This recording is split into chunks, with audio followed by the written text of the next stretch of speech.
Hello, friends and colleagues. My name is Alex Tallis, and I'm a professional videographer with Bluebonnet Media Group for the past 27 years. I wanted to provide this audio tutorial for a long time. I got really excited when Blackmagic announced their new line Atem Mini, Atem Mini Pro, and Atem Mini Pro ISO recently. With a pandemic that took over our country back in January, February timeframe, it became quite clear that many companies and many people are going to be tied up to their houses. And what's a better way to communicate via live streaming? And that's where the product line came in. I used NewTek TriCaster in the past. Of course, it was a long time ago because at that time high definition wasn't available. It was a standard definition type of equipment, and I was using it in doing live switching, multicam type of a live switching for many projects. In many cases, I was using that for stage production shows, for product demonstration and conferences, corporate stuff basically. And when high definition came into play, I just had no use for it. So I got rid of it. I sold it. So and I haven't been using live streaming or live switching up until recently. So when a Blackmagic made an announcement, I think it was at the end of April, I was so impressed with the Atem Mini Pro. I pre-ordered it the next day. About a little bit less than 4 weeks later, I received my first Atem Mini Pro, and I'm thrilled. I mean, I'm very excited about it. I already did about 6 or 7 shows, and I've got 2 more coming up in November and December, and it's been quite popular. So anyway, I wanted to talk to you about this product line and mainly audio. Of course, this is a very affordable, inexpensive product, and it offers a ton of features. And but of course, it has its own limitations. And so I wanted there was a lot of questions about it on internet, on different forums, in different groups associated with Atem Mini product line, and I wanted to share with you the tutorial how to set up an audio for this type of product line. Regardless of what you have, is either Atem Mini or Atem Mini Pro or Atem Mini Pro ISO, the principles are the same. And what I am about to show you, it doesn't mean that you have to do exactly what I do or have exactly the type of equipment that I have. Absolutely unnecessary. The principles will give you a good a perfect type of experience, and you would be able to do a nice successful projects without embarrassment, without jeopardizing your customers and projects, because especially if you involved in video production that is one-time shot only, that means you can't reshoot. If you made a mistake, you can't reshoot that project the next day. That means you only have one shot at it, and you got to do things right. So I have a question for you. What do you think the most important, whether to have a beautiful looking video or a beautiful quality professional audio. Yeah, you're right. You're supposed to have both. And one thing cannot live without the other. So if you make a mistake and if you screwed up that one-time shot, it's not gonna look good on you. It's not gonna be treated as you're not gonna be treated as a professional. It will be embarrassing. And so with that said, I want to show you what I use, what's been working for me every time for a number of years. And I know if it works for me every time, I know it'll work for you. So with that said, let's get right to it.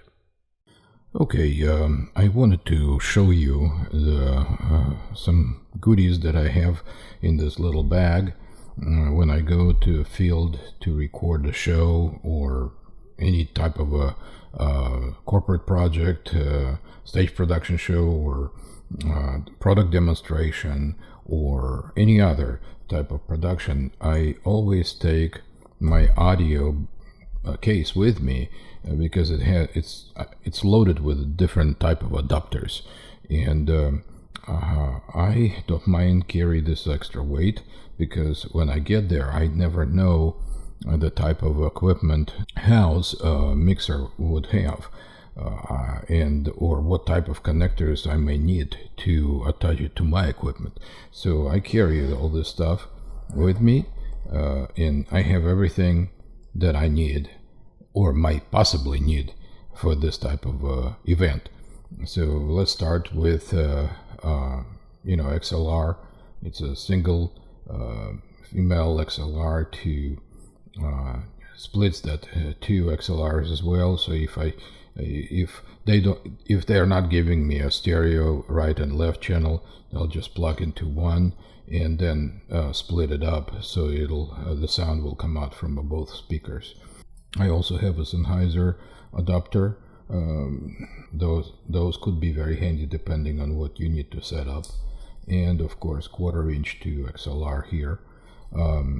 If we go to this section here, then I have RCA to XLR, and I have also 1/4 inch to 1/4 inch adapter. In this section here, I've got mini to 1/4 inch splitter, so that could be very handy. And now in this little section here, this type of XLR adapters, and most important, what I needed sometimes is the attenuator. They call it an attenuator pad, which is AT8202. It's by Audio Technica, and this is a really cool pad. It will give you -10, -20, and -30 dB adjustability depending on how hot their equipment, the mixer is. You may need this type of attenuator, and it saved my bacon on many occasions. I have two of them. If they're giving me two channels, left and right, then I will adjust both of them if needed. So this type of adapters I always carry with me. I'm pretty much ready for anything. So that's about the adapters. Okay, now we're looking at my main mixer. It is a 6-channel mixer, and you're looking at wide shot. I will have a link description below the video, and it's Mackie 1402-VLZ3. It's not a brand new mixer. I had it for several years, and you're looking at the right now fader over here set up on channel 3, which is controlling volume on my studio mic. Okay, so I changed the lens, and I want to get a little close up on actual input channels. So you can see right over here we've got usually channel 1 and channel 2 is set up for a house audio system. They may have a PA system, and they may have a big mixer board. So I usually take the out from their mixing board into my channel 1 and 2.